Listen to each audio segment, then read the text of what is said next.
Justin Baldoni isn't the only one in trouble in this situation. He's not the only one getting sued. We're going to chat about that for a sec, as well as this sham lawsuit, Vanzan. Justin Baldoni's publicist, Jennifer Abel, is also getting sued. So she's involved in Blake Lively's lawsuit, but she's also involved in Stephanie Jones's lawsuit.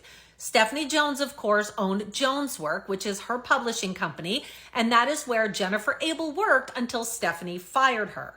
Stephanie Jones's lawyers were just on a podcast called Gavel Gavel, where they shared a lot of interesting information about the lawsuit going on with Jennifer Abel, as well as talked a little bit about the fact that everyone is saying the Vanzan situation is a big sham and that it's illegal and it's never done. Well, it turns out it's not illegal and it's actually done all the time.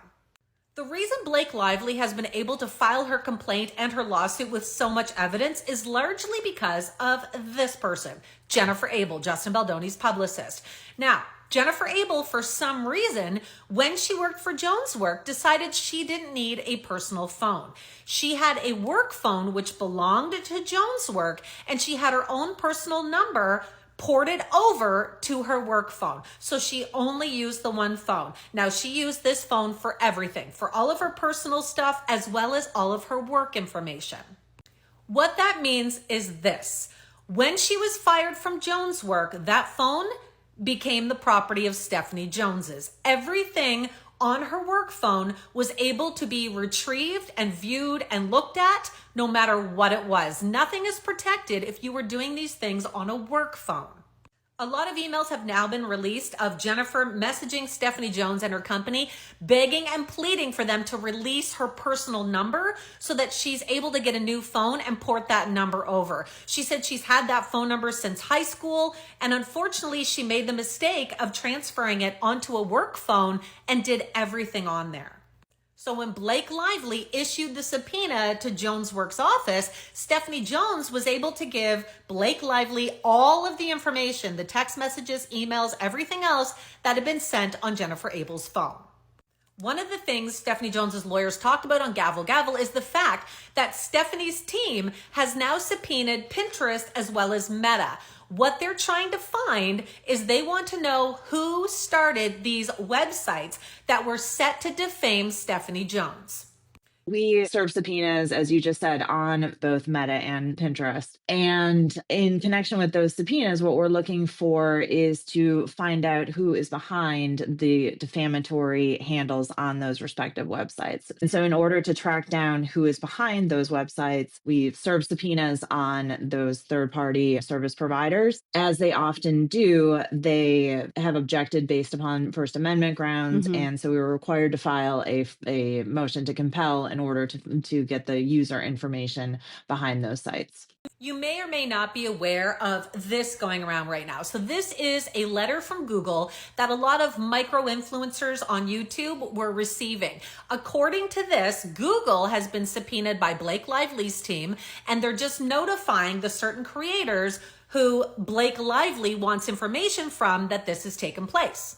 Now, the reason this has become such a mess is because the creators were reaching out to Google saying, is this legit? And at first, Google was saying no. They also were contacting Blake Lively's lawyers, Ezra's office, and they were saying, no, this is not legit. We didn't do this. It turns out that it may in fact be legit. We're still waiting for an actual answer on this, but the actual verified X account, formerly Twitter, for YouTube came on and told another creator that, yes, indeed, this is true, and that Blake Lively subpoenaed Google. Now, I'm guessing that Blake Lively's team probably didn't expect an email like this from Google to go out to these micro-influencers. What typically happens, because Google and YouTube are a private company, they're their own boss. They can do whatever they want on that. And in order for us as users to be able to use these platforms, we sign a full terms and conditions and waive our rights to a lot of our information and content. Google did not send a letter to the micro-influencers saying that they're fighting the subpoena. Facebook and Pinterest did. They said, we're going to fight this, which normally companies do. And then after they're ordered to compel, they usually have to hand over the information. A lot of people in this situation are listening, unfortunately, to some content creators who like to exaggerate, sometimes even lie and misrepresent things. Now, one creator in particular is trying to say that Blake Lively is trying to get people's banking information. That is obviously not the case. What would they need banking information for? Now, Google does have the rights to a lot of those things, but why would Blake want that? She's probably just looking for email messages or even just senders back and forth, but we'll have to wait and see exactly what they're looking for when her team comes out and tells us. In the meantime, the subpoena that they sent to Pinterest and Facebook is extremely interesting for this reason. It's really about finding out who opened these accounts. But what's more unusual here is that two third parties have also objected. And these are two individuals, one of whom is employed by Melissa Nathan's PR agency, still currently, one of whom was until very recently employed by Melissa Nathan's PR agency. They kind of came out of nowhere and have objected as third parties on the basis, essentially, that if Meta and Pinterest were to turn over the subscriber information, it would implicate their personal identifying information. These two individuals are also at the heart of the hearing that happened June 24th regarding a motion to compel in the Lively case.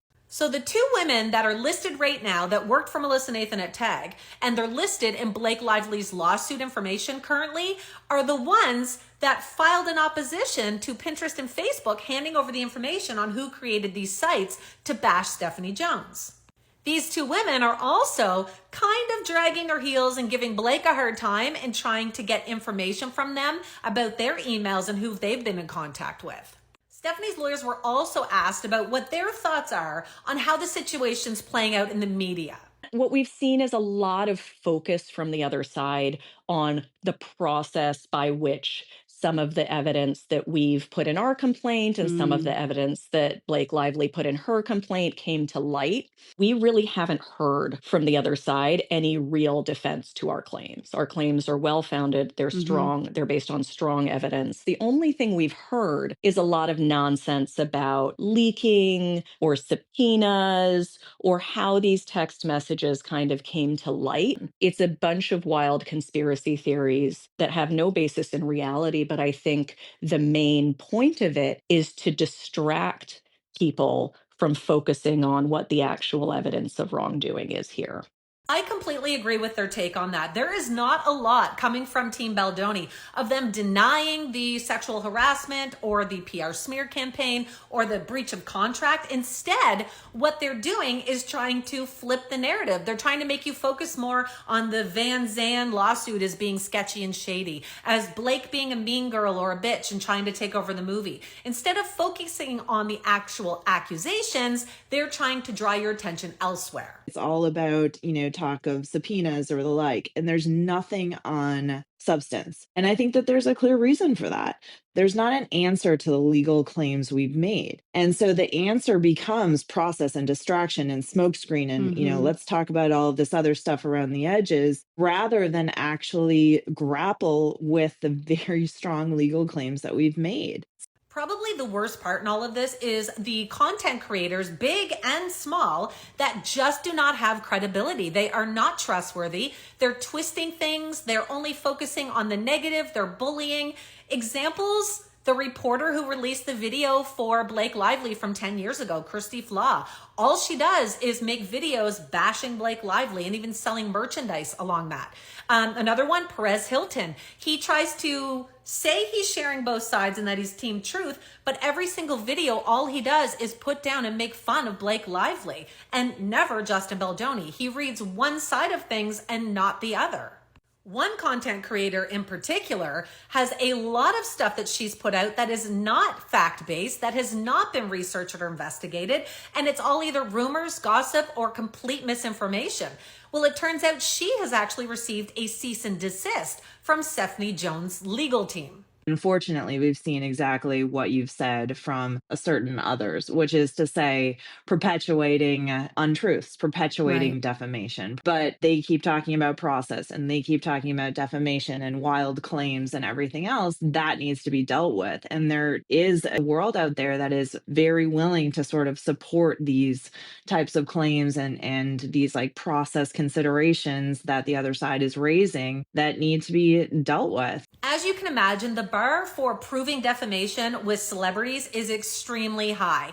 They get spoken about, they get talked about. Here's the difference, however. When things cross over into just plain defamatory, false statements, damaging statements that are being perpetuated with no good faith basis, with no truth behind them, at some point you do have to address that. And our position in the case, as it always is, the facts matter here. They do. There is going to be evidence, there is going to be discovery, and we're going to litigate this case on the facts and the law and not in the media. Right. But it is our job to a degree to protect our client, protect the veracity of information out there, and facts matter. Most of these creators are just doing things for clickbait anyway. They're trying to make things extremely dramatic or make things sound worse than they are, because then you'll click on their video and watch it. I think we live in kind of a clickbait environment nowadays, Yeah. for whatever that means. And I agree with you. I think the facts of our case are very straightforward. They seem pretty cut and dry to us. There is overwhelming evidence of pretty straightforward contractual breaches and other tortious conduct. And that's what we are litigating. Unfortunately, like the salacious conspiracy theories interest people and they gain traction, even if there's really, no basis for them. Stephanie's lawyers were then asked about the Vanzan lawsuit. They said they couldn't really talk about that in specifics because it's not their side, it's not their team, but they could in broader strokes. Now, Vanzan, if you're not familiar, is the lawsuit that was given to Stephanie Jones's legal team in order to subpoena them for all the information that had to do about Blake Lively and the alleged PR smear campaign and retaliation. Instead of Blake Lively or Ryan Reynolds filing this lawsuit, they used Vanzan, a company they own, to keep themselves out of the media and spotlight while they were looking into the situation. Now, the problem people have with that is they keep going on saying that it's not legal. It is, in fact, legal, very legal, and it happens all the time. The other aspect of that is they didn't list any names of who they were subpoenaing. Instead, they listed John and Jane Doe's. This is obviously a common practice in the legal world when you don't know exactly who's been saying what or to who about you. We can't really speak to this particular instance in the Vanzan lawsuit, why it was done this way. That's really kind of a question for Blake's camp. But, we can kind of talk about, I think your question is towards the process generally. And when you're in a situation where there is anonymous defamation or anonymous wrongdoing, these types of Doe lawsuits and then issuing third-party subpoenas to uncover evidence in terms of identifying who the defendant should be are a fairly common legal device here. And I think we should be clear about this. And again, just even apart from this particular case and this particular situation in general, there is no impropriety around Doe lawsuits and third-party subpoenas. There's absolutely nothing unethical about it. There's absolutely nothing unusual about it. This is a very standard process. And I would note, even Justin Baldoni's lawyers have used Doe lawsuits and third-party subpoenas in the past in similar situations. So, the irony of crying foul is a little bit thick here. Of course, when this complaint by Blake Lively was filed and all of the evidence from Jennifer Abel's phone came out with them basically saying that they could tear down anyone and they were going to go after Blake Lively, it was extremely damning. They were very upset that this got leaked. This is what set the ball rolling for everything. So of course, they're going to try and make Vanzan look like this shifty type of lawsuit when in fact it wasn't. A lot of the focus on the subpoena and how these text messages were obtained really misses the point, which is what does the evidence show? They might be mad that when they wrote things down, people subsequently discovered what they wrote. They might be mad, right, that people have now come to learn what they did. But that doesn't change the fact of what they wrote and what they did. As you know, these are all the main key players in this situation. We have Leslie Sloan, who was Blake Lively's publicist. Justin Baldoni initially was suing her for defamation, but it, of course, was dismissed. Stephanie Jones, who is suing Justin Baldoni, as well as Melissa Nathan and Jennifer Abel. And then we have Justin's team, Melissa Nathan, who is the crisis PR expert, as well as Jennifer Abel, his publicist, and they are all being sued by Stephanie Jones and Blake Lively. I think it's certainly fair to say, like, Steph Jones didn't want to be in this position, right? She wants to focus on building a successful business, which she's done for many years. But when you're in a situation where there are very clear contractual breaches and wrongdoing, employees defaming her, smearing her reputation, trying to tear down her business, reneging under contracts, breaching contracts, stealing clients, and former clients aiding and abetting that and failing to pay under contracts, at some point, she does have to stand up and protect herself and protect her business. It's going to be a huge week this week because Blake Lively is scheduled to have her deposition with Justin Baldoni's lawyer, Brian Friedman, this week. Now, it's going to be on Thursday, July 17th, and it is going to be done by Brian Friedman. There has been a lot of filings this week on where the deposition is going to take place. They are currently fighting over that. The judge is actually going to be holding a video conference to decide on this in a hearing. And Blake, of course, wants to have it in New York where she can set things up herself and have her own security. Justin Baldoni's team, of course, wants to have control of it. And she's worried about that. And who can blame her? Brian Friedman has said he's going to stream this live, sell tickets on it, and make her do like a paparazzi walk. So, of course, she wants to have control of this. I'll be posting updates as soon as they come out, so make sure you hit follow.